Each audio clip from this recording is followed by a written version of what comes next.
We're going up, up, up to the Upper Marae, where stories lift and voices fly. Put your tea towels down, let your worries fade.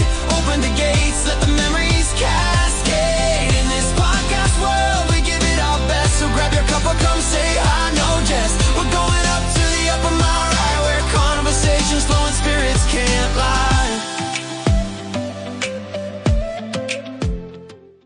How you doing, my friend? Hello, brother. I'm deeply embarrassed, and I'm going to kill Horsey after this for suggesting this as an episode for a podcast. Oh, I'm okay, thank you. yeah. So it's the day before your birthday. Mm-hmm. How are you feeling? I'm feeling old. Yeah. Actually, no, I'm feeling okay. I just finished watching Masters of the Universe twice, which is very childhood Yeah. centric. Yeah. That's right. For those who grew up in the 80s and the 90s, will remember He-Man. Yes. Masters of the Universe. 100%. Yeah. And I have been in reflection mode. You know, there are certain periods of the year, you know, my birthday, Matariki, New Year's, that I tend to kind of reflect on the times that were. So I'm getting there.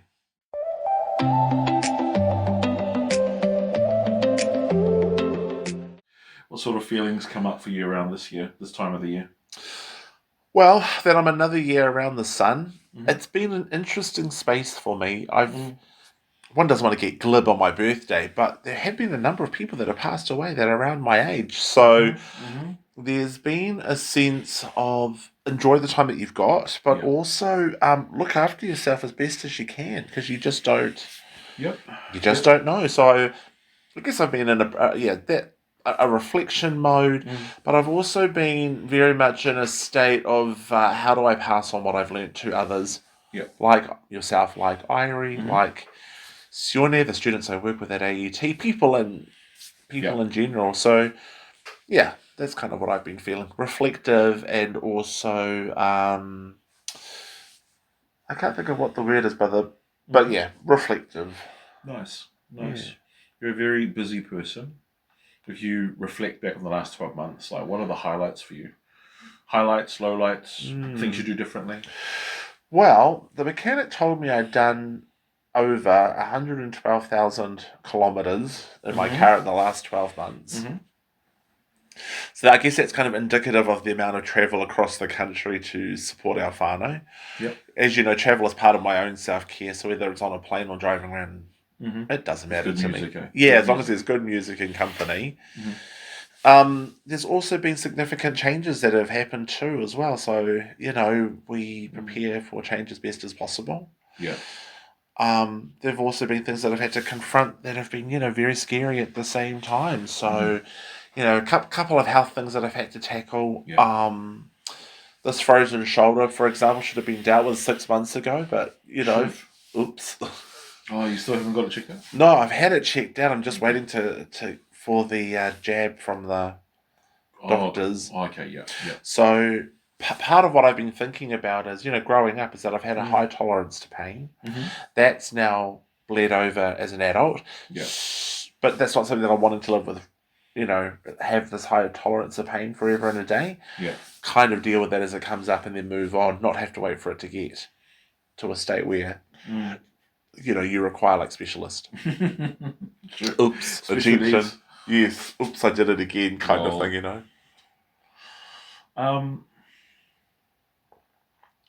It's reflecting on just the whole thing about reflecting on a year, 12 months, 365 days, a lot of mahi, and you wear multiple hats. I was just thinking, is there one thing that you're most proud of? Gosh, what a great question. Well,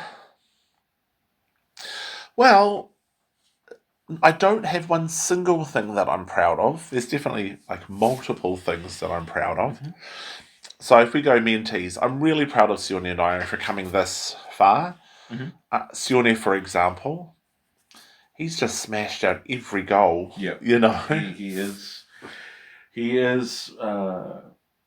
I guess he is trying to follow your example, eh? Yes. and I'm laughing because I just think he really is just such a solid character, you know? He set about he wanted to do a master's. He's now doing his master's. You know, Yep.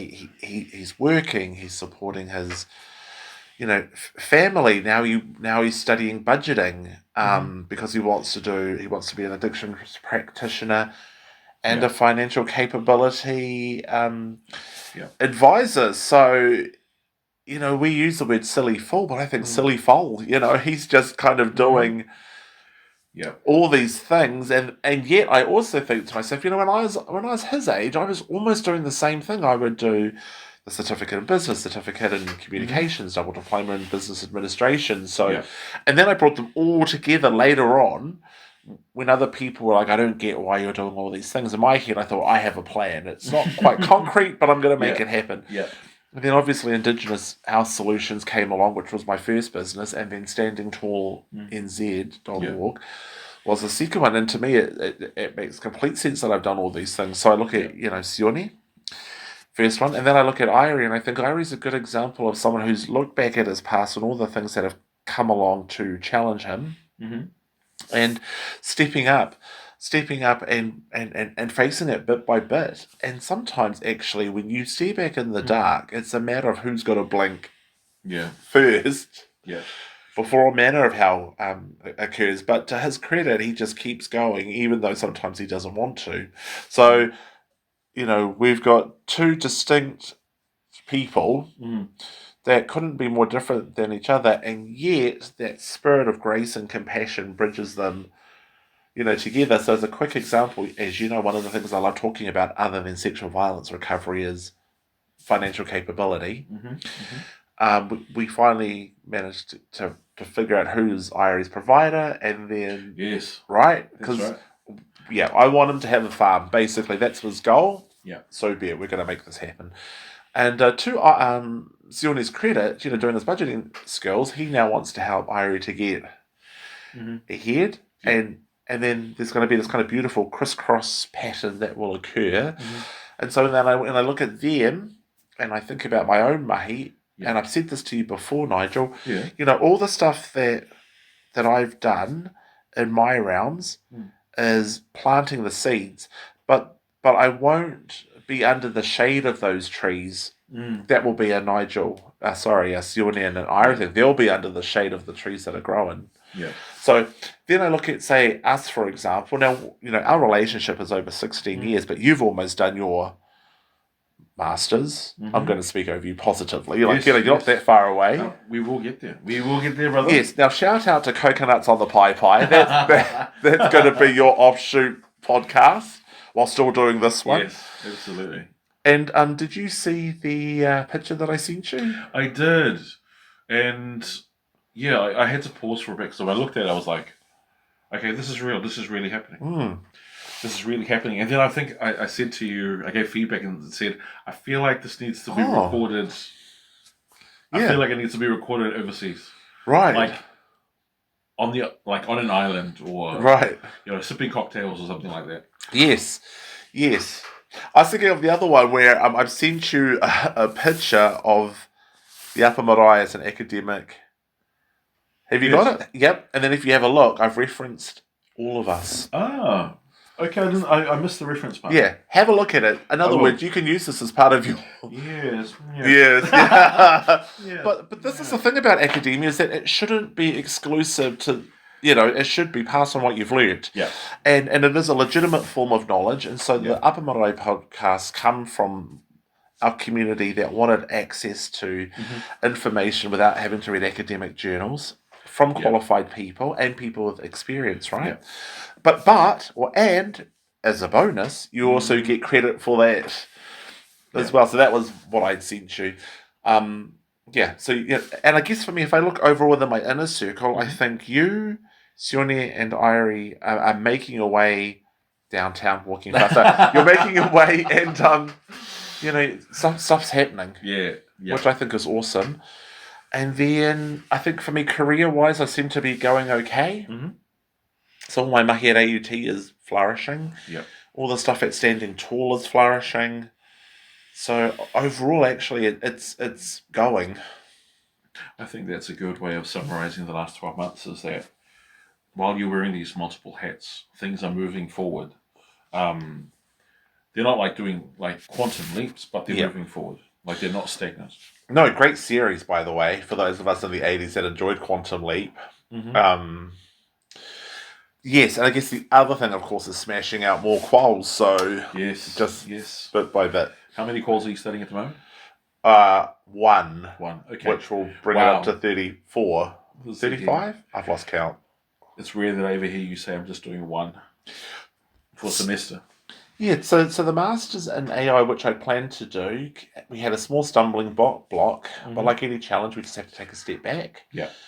Reprioritise, and that's fine. So I'll either kick that one back in, or I'll do a doctorate in education and then have both health professional and educationalist as my... They complement each other as well. I think so too. That's so cool.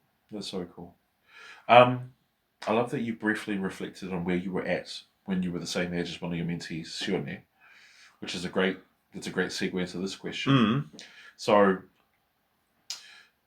I've known you for a while now. Right. So what's one of the hardest seasons that you had to walk through, and how did you get through it? Yeah. Because you wouldn't be the Alexander that I know today had you not had your fair share of seasons, tough seasons. And you and I have had this conversation multiple times. Yes. Just with my own journey. Yes. But I think there's some wisdom here.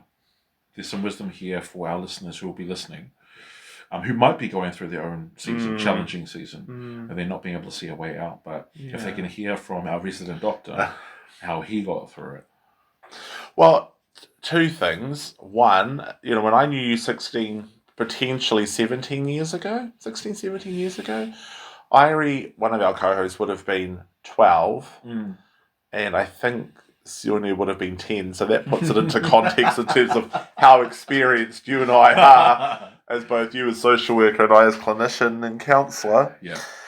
I think that there have been three kind of key areas growing up where I really did struggle. One was all the bullying that happened when I was probably in college, actually, more so than anything. Now, I always take a kind of spirit of gratitude, because I'm glad that I don't live in a technological age in the same way I did there, because bullying kind of started from 9 in the morning and finished at 3. I didn't have to worry about that continuing on in social media because those things didn't exist. Yes.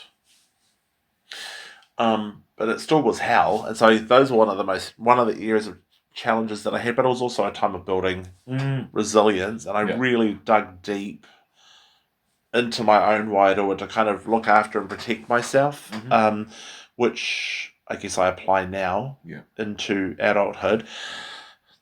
The second biggest challenge, I think, for me was having a really, a best mate that we kind of fell out at, and I mean, it is what it is. Yeah. I often look back at that 10 years and think, wish him well, but is what it is. And then my last one was definitely, all those health stuff, the heart failure, managing diabetes, my weight going up and down. I mean, this is just the reality of as you get older, but the heart stuff definitely has been something that I've had to really manage, especially after COVID and getting... Now, for those of us, don't go into conspiracy mode, because, yes, so the short story is I had a COVID vaccine, and unfortunately I was one of those people that got a reaction. Yeah. Which is really rare, right? Yes. Yeah. Yes, apparently. No, but it is, and unfortunately, it wasn't picked up by the doctors until my heart had already had a significant amount of heart damage. Yeah. So in those moments, it's easy to kind of throw your toys out of the cot and get hoo-ha. I decided that I was going to invest time into actually doing things that I could manage. The Serenity Prayer is one of my main karakias that I use. And I thought, well, what's the point of getting angry? I'm just going to damage my heart even more. So more stress on your heart. Unnecessarily. Yeah. So those are kind of the key moments. I mean, there's obviously been stuff I've spoken about before in previous podcasts, like being raised in a very abusive family with a father who I later found out near his deathbed had been diagnosed with schizophrenia. So I mean, it doesn't excuse behaviour, but in my way, I actually made peace with a lot of stuff. What was the question again? Sorry, I just want to make sure I land it. It was just around what are some of the more challenging seasons of your life? And how did you get through? So I guess in each one of those challenges, whānau or spirituality, which isn't, whānau is the thing that got me through, without any doubt. I feel it and sense it around me, and and I think it's a deeply innate thing as Māori and Pacific, and within other cultures it might be called something else. Yeah. But it's in my PhD I talk about it as that little quiet voice that just refused to give up. Whether my body was being broken or being damaged, and I spoke about this ages ago, when I was at school and people were trying to set me on fire. That was the stuff that just... It's both a thing that gives you warmth and a thing that's like, and it's a bit of a biatch as well, because sometimes you just want to give up. Literally makes you feel warm. I was like, well, Wyatt, and now we've got ourselves in this position, But seriously, and then sometimes something that I used to know a long time ago named Carl said to me, give me hope, not false hope. And I still think about that even now. And sometimes with whānau, it's hard because I think to myself, this better not be trying to somehow nurture my inner, that it's all going to be all right. Yeah. But sometimes my whānau does say, within me, it's like, this is going to be hard, but you will find a way forward. Sometimes I don't want to hear that. Yeah.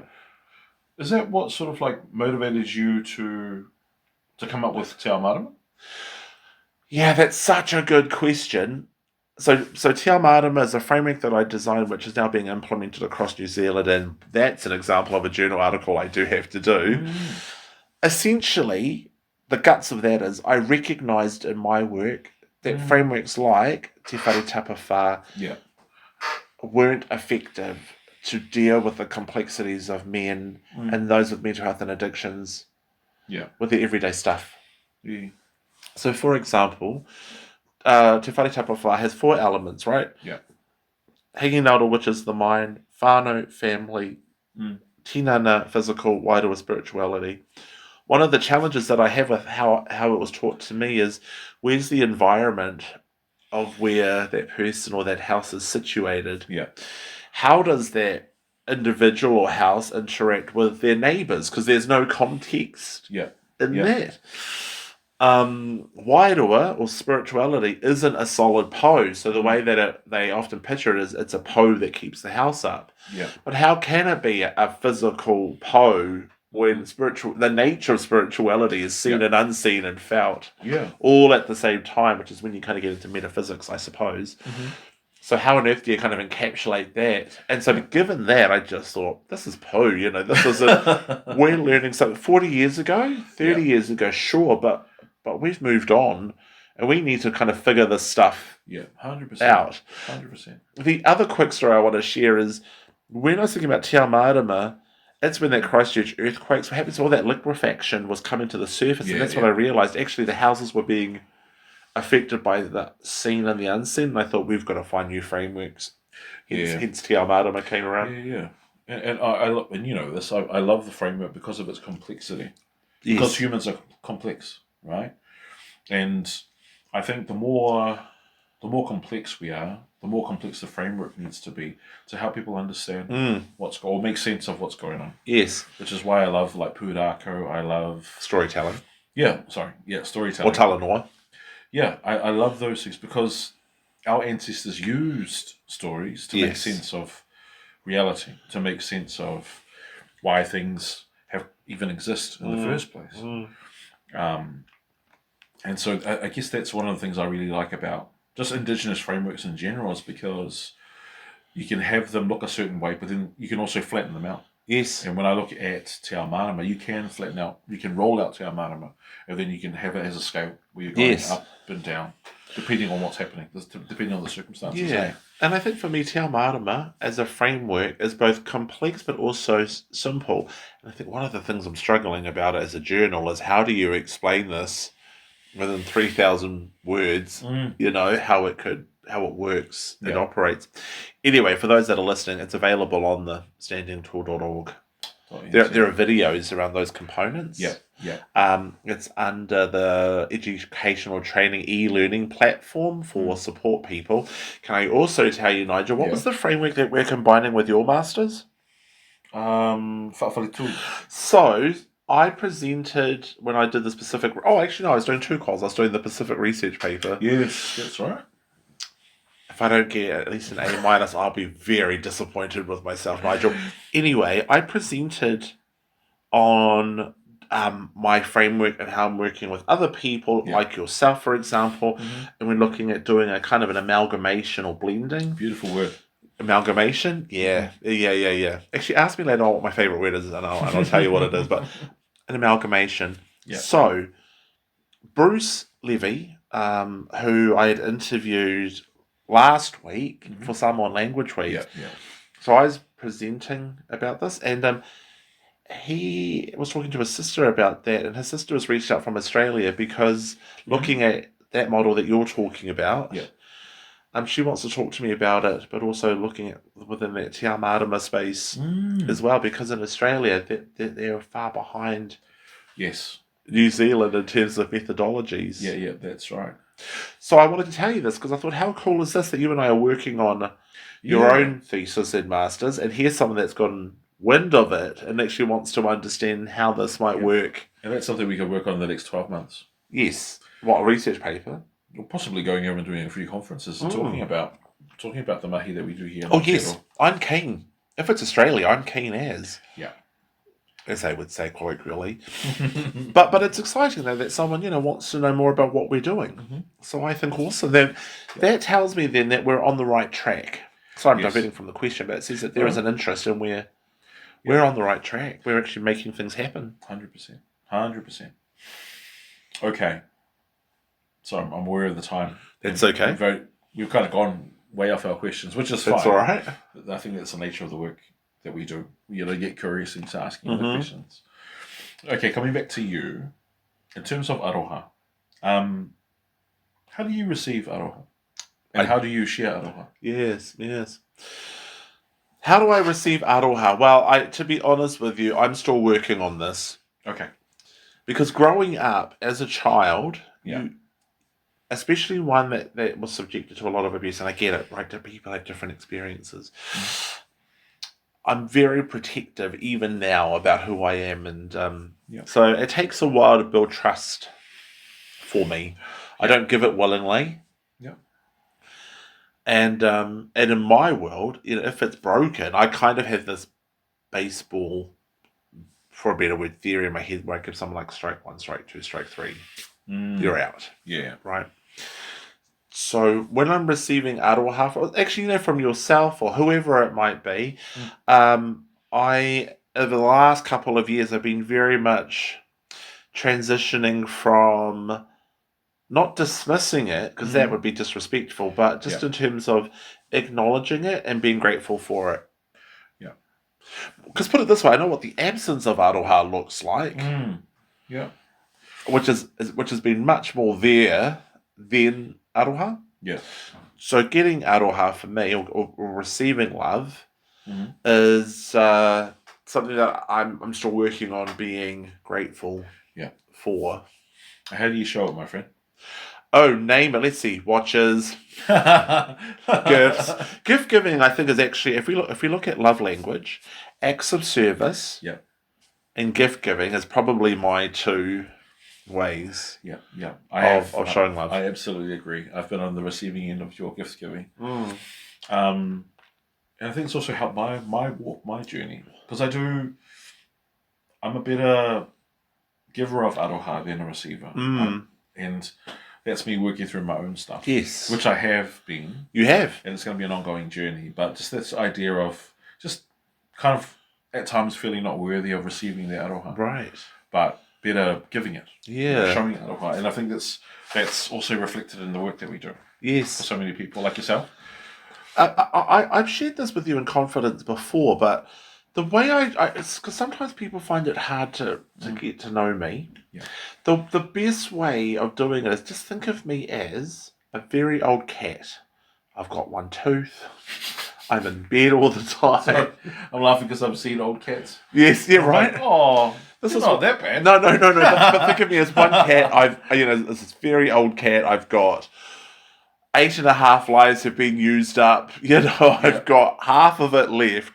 So when people come up to me with a lot of energy, oh, can I touch the kitty? Although, can I help you? But no, you may not come up to me. No, you can't. Don't pat my head. No, I don't require attention. Yeah. And it's kind of like the way, and I'm grateful that none of you chose a puppy or a dog, in our extended circle of the Upper Marae, but it's like a really excited puppy comes up to you and wants to be your friend. I'm like, leave me the hell alone. I've done my bit to society. Yeah.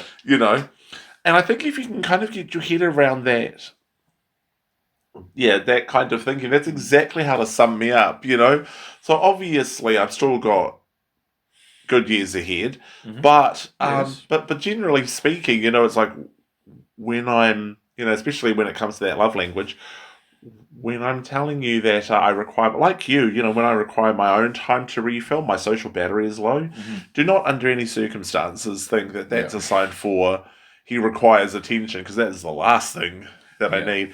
So if you think about me as a grumpy old cat that will come up to you as and when needed, then we're fine. But if you go against it and think, oh no, you're this, you're going to, come here, I gotta give him a cuddle. Then be surprised for a smack across the face with one claw, It's like if I have to use that last, part of my 9 lives, I will. And I know you will. Yeah. That's why I'm smiling. I'm like, oh, I've seen it. Yeah. Well, I heard it. Yes. But part of that drive, though, and this is something I've also learned about myself, Nigel, is I really do have a strong sense of social justice. Yes. Right? So in terms of how do I utilise what health I have in terms of the things that keep me going.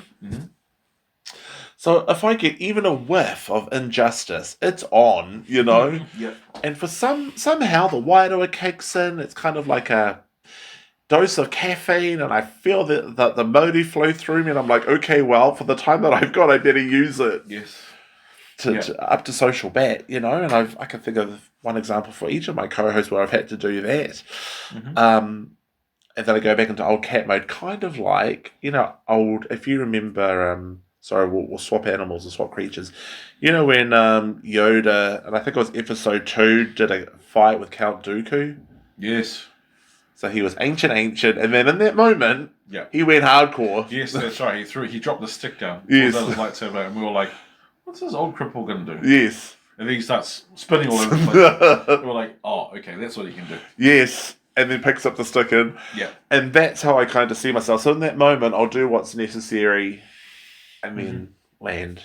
Nice. But anyway, and that, I guess, for me is how I give aroha. That's so cool.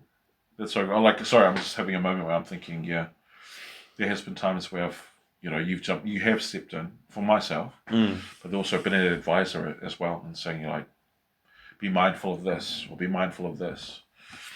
Well, we have code words, right? Like if you're sending an email, make sure you put in the words in good faith. Yes. Good, beautiful words. Good legal words to help you. How do we find a way forward together? Yes. How do you keep solid notes so that goodness, heaven forbid, if a client's going to make a complaint or review, your notes are all up to date. Yeah. 2 more questions, bro. Very good. I like this one. So what are 3 things that you want more in your life these next 12 months? A new car, I think, is going to be on this. Yes, that's right. So, short story, I ditched my Skyline for a Holden. I'll never make that mistake again. And I don't mind, because Holden doesn't exist anymore. Yeah. So, but I will definitely be looking at getting me a new Skyline. A lot more laughs. Yes. Yeah.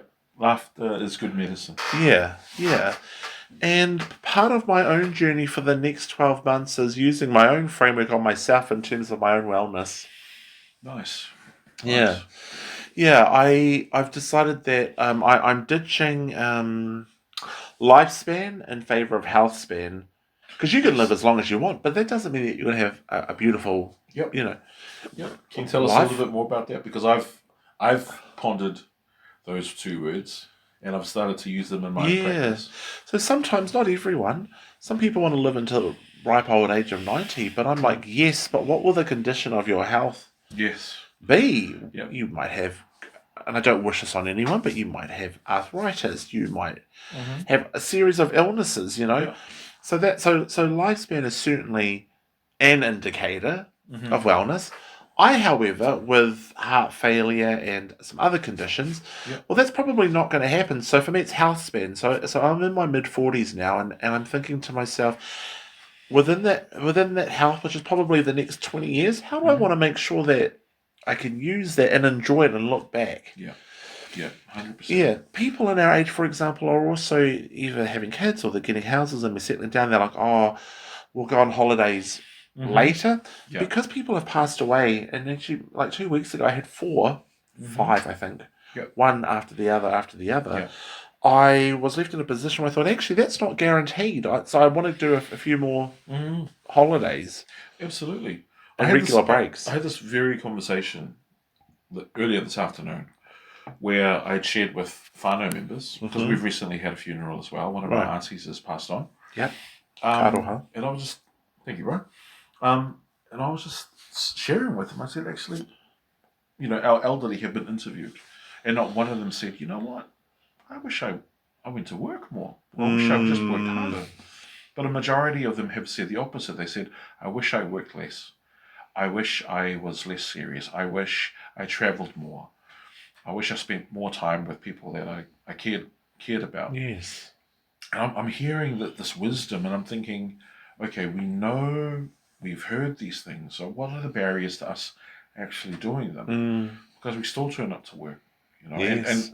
And I reflected with them, and with my whānau members, and I actually said to them, you know what, sometimes, not all the time, but sometimes we do wrap our identity around our jobs. Yes. And so that's why we, you know, I myself, being a reformed perfectionist, you know, I used to work very long hours, and I was almost proud of it because I come from a working class family. Yes. You know, my work ethic comes from my dad. And so does mine. Yeah, and so this idea of working hard, like, it's just like, you pull your socks up, you get up, you go to work. But then actually, you know, if I were to talk to them now, I can almost 100% say, my dad would probably say, I wish I didn't work as hard. Yeah. I wish I spent more time with you kids. Yes. Building a relationship with you guys. So I've just been thinking about that. So when you touched on it, I was like, work less. Yes. Be more happier. Have more laughs. Well, I do like working, both in mahi aroha, so voluntary, as well as obviously paid work. Yes, and I think part of that is, how do you pass that on, like I said, to future generations that want to... When I think about, like, Sione, for example, and I think he actively wants to work in mental health and addictions, and I think Irie's indicated this too. Yeah. You know, it is not easy, it's dark, and it's hard. Yeah. But even with AI taking jobs left, right, and centre, I still don't think it will be able to do the job of a human being in that space. So, then if I can pass on what I've learned, and then they take that responsibility away from me, then I'll run, flee, escape, and find something else to do. Last question, my friend. What do you want our whānau, our listeners, students, clients, people that you work with, what do you want them to know about you as a person, not just as Dr. Alexander Windsor Stevens II? Yes, what a great question. You know, one of the things I've realised as I've done these podcasts is that I just can't answer it directly because it's contextual, right? So, if I'm looking at friends and family, it's very much, that I've worked hard to get to where I am. And for some people, they say that I'm lucky, and I guess my response is it's not luck, it really is hard work. Yeah. 22 years of doing this mahi, that's not lucky at all. So I guess to my friends and family to say, look, thanks for sticking around. And if your family, boo, no. no, my family is diverse. So what I'd say is, look, we are who we are, and we just go from strength to strength. To my extended friends and family, I just say thank you for being part of my journey. I'm as scatty as, in terms of, people like a bit of consistency. Yeah.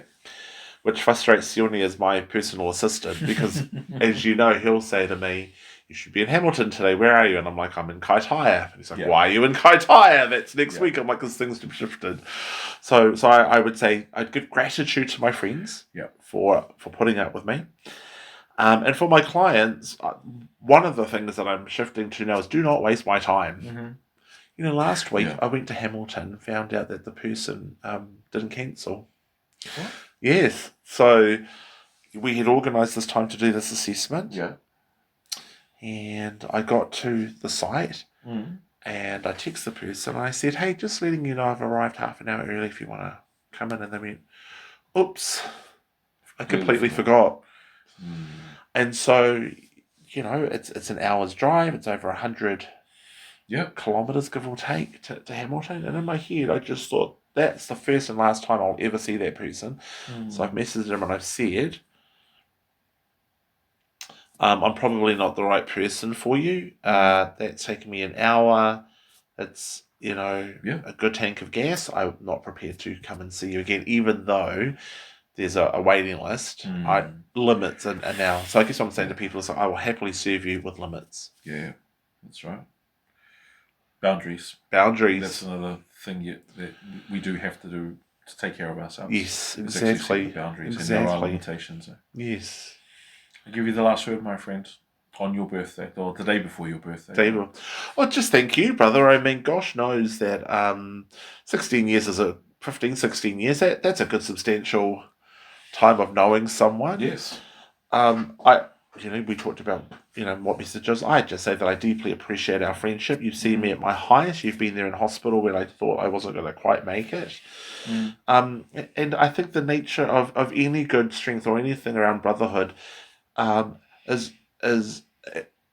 that it gets tested. I don't think we've actually tested ourselves, but it does get tested. And I think for all intents and purposes, we continue to strengthen and grow who we are. And I look forward to serving you not only as part of this Masters, but, for PhD as well. So that would be my own message, really. Let's work together for the betterment of each other. Yeah. Rather than self. Yeah. Yeah. Thank you for that. Malo soifua.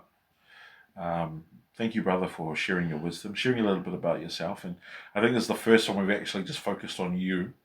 First podcast where we just actually interview our resident doctor. And so that was joyful. That gate's well interesting. Yes. but it has been good, and I think it's always good for us to check where we're at. And use our own testimonies to help other people and support other people, which is, I think, what I spoke about earlier in the podcast, is that there might be some people listening to this podcast who might be struggling and they're looking for hope. And so we're encouraging them to tap into wairua, follow the wairua, and then shed some aroha on themselves. And with that lovely message, to all our listeners, friends, whānau, the gates of the Upper Marae are coming to a close. Look after yourselves, and we look forward to listening to you all at the next podcast. Mauri ora. Mauri ora.